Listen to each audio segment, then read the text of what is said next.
So let me stop there and bring up now Onika Makwakwa, Executive Director of Unity, for a few comments. Thanks.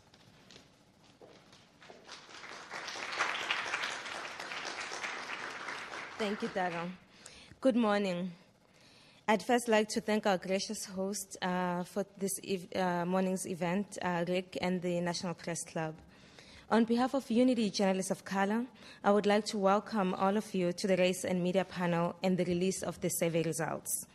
Unity is a strategic alliance of journalists of color, Asian American journalists, Native American journalists, African American journalists, as well as the Hispanic journalists. Our goal is to advocate for fair and accurate coverage of communities of color, as well as to increase diversity in the newsroom. We strongly believe that media organizations need to reflect the communities that they cover. We were very pleased to be approached by the Loop 21 to participate in this survey, as it helps us continue on our role to be able to advocate for fair and better coverage of communities of color. Many of you may know Unity as a convention that happens once every 4 years. And I'm hoping that today you are also beginning to realize and recognize that Unity exists beyond just the convention. We have many resources. I invite you to our website to look at Unity and what we have to offer in terms of research and advocacy as a means to be able to begin to work on achieving our mission. Thank you so much, and thank you as well to our panels for today. Thanks.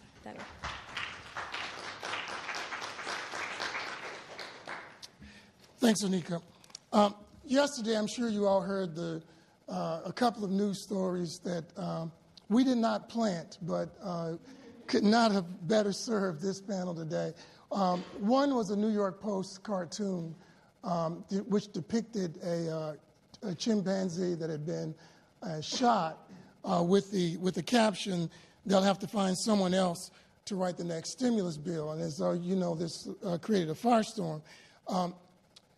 I watched the debate on CNN last night, and some people thought it was horrendous, and others found it fairly innocuous. And again, it pointed out one thing to me: perspective matters.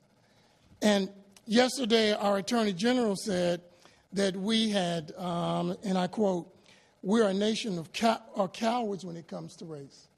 And he went on to say that we have to have the guts to talk about race issues instead of avoiding them. Well, we're going to talk about race today, and the man who's going to lead that discussion is Mr. Ed Gordon. Most of you know him, as I do, as I like to say, the first black anchor on the first black network. We know him from his pioneering work at BET, but that's just half of the story. He's an Emmy Award-winning journalist, and he's worked at virtually every venerable journalist institution in this country. He was at CBS, at their news magazine, 60 Minutes 2. He was a contributor to NBC on the Today Show and Dateline. And then he was also at NPR, where he hosted News and Notes with Ed Gordon.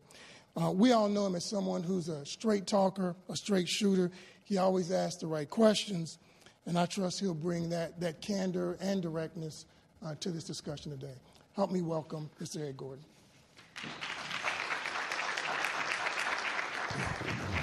Thank you. Just a couple of quick ground rules here. You see a microphone there. We will get to a Q&A for those of you who may have questions for this panel in just a little bit, but we're going to allow them to get into a bit of the discussion. And as the case with the orange, red, green, blue, whichever lines weren't working this morning, the panel kind of trickled in, and I did not get an opportunity to tell you, but I would ask that if you have something germane to say as this discussion goes along, please feel free to jump in. Don't necessarily wait for me to call on you. So let me now get the introductions out of the way so we can get right into the discussion. To my immediate right, Leslie Sanchez. Many of you have watched her throughout certainly the coverage of the political election on CNN, and she is a political analyst there. Welcome her, please.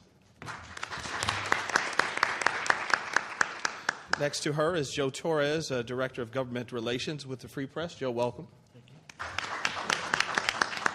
Very familiar face to many of you. Over the years, you've seen him on almost every show there is to be seen. The hardest working man in show business. Yeah, that's right. Clarence Page, column the Chicago Tribune. Next to Clarence, assistant professor at American University, Angie Chong. Angie, welcome.